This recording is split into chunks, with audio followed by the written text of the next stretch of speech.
But first, breaking tonight, the House committee investigating documents surrounding the Jeffrey Epstein case is now going after some big names. The committee has issued subpoenas to former President Bill Clinton, former presidential nominee Hillary Clinton, and several top law enforcement officials. Also tonight, former Deputy Chief of Staff to then President Biden appeared voluntarily before the same House panel probing an alleged cover-up of President Biden's mental health.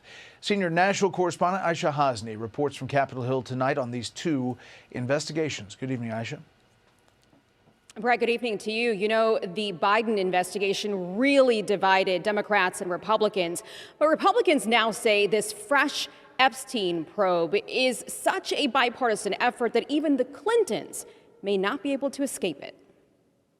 Tonight, former President Bill Clinton and former Secretary of State Hillary Clinton are facing congressional subpoenas to testify in person about Jeffrey Epstein.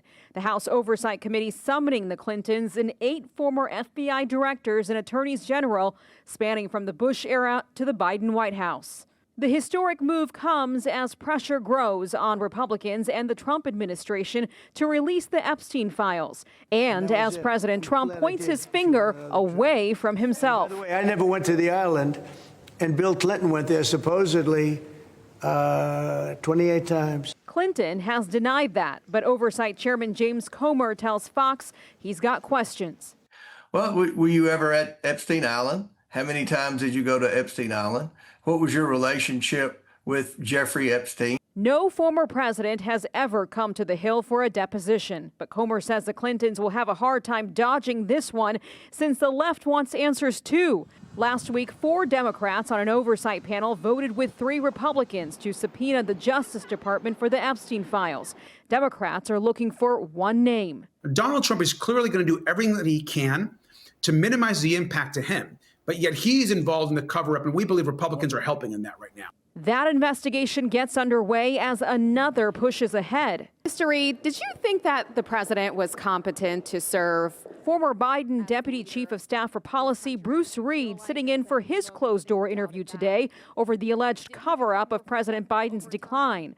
Reed was part of a small group of decision-makers who hid Biden, according to the book Original Sin. Advisors who have all, so far, defended Biden's competency to be the commander-in-chief.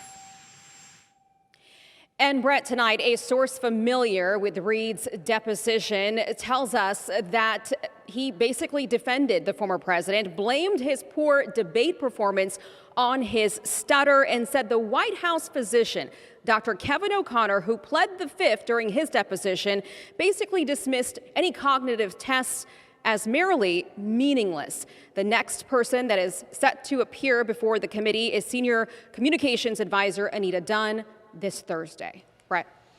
Aishah, back on the Epstein case, Jeffrey Epstein's longtime associate Ghislaine Maxwell trying to stop the DOJ from releasing the grand jury transcripts in her case. Yeah, that's exactly right. So the Trump administration is trying to make this public to show the base and to show people out there that they are taking this case very seriously. But Maxwell's lawyer essentially filed a motion today opposing those files from being released because she is appealing her case all the way to the Supreme Court. Her team writes this: Jeffrey Epstein is dead. Ghislaine Maxwell is not. Whatever interest the public may have in Epstein, that interest cannot justify a broad intrusion into grand jury secrecy. Now, I will say, though, it's noteworthy that Epstein victim Annie Farmer says that she does want these transcripts released as long as the victims' names, of course, are redacted. Brett? Aishah Hasnie live on Capitol Hill. Aishah, thank you. Hey, Sean Hannity here. Hey, click here to subscribe to Fox News YouTube page and catch our hottest interviews and most compelling analysis. You will not get it anywhere else.